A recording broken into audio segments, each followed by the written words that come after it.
My name is Rishi, and I share ideas to make your product pages convert 20% better in 90 days.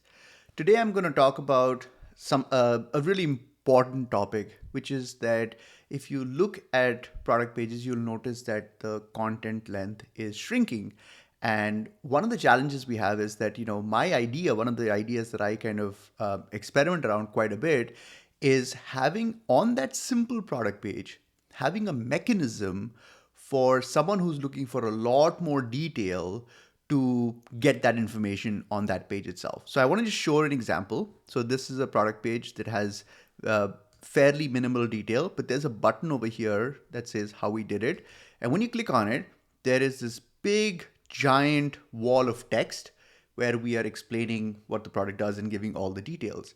Now, one of the common pushbacks that I get is that, and especially if you're driving traffic from influencer marketing or you have a pre-sales page, which is very common as well, the logic is that the user has already been conditioned, they've been educated on what the product does. So the product page needs to be fairly straightforward so they can just complete the transaction because they've already seen all of this information through the influencer video or through the pre-sales page. And this is true.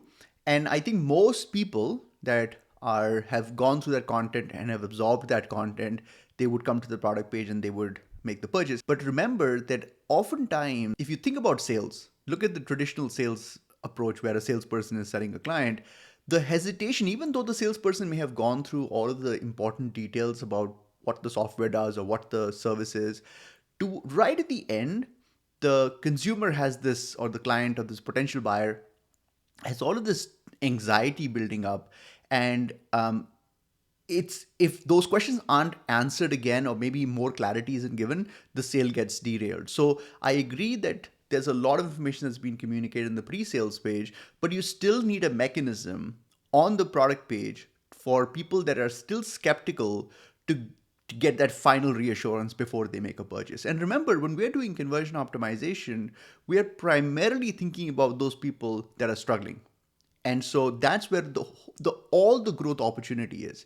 And so having these mechanisms that allow the user to get this information is incredibly useful. So you can have a simple product page, but make sure there's a mechanism for someone who says, I need more information, to get that information on the product page itself.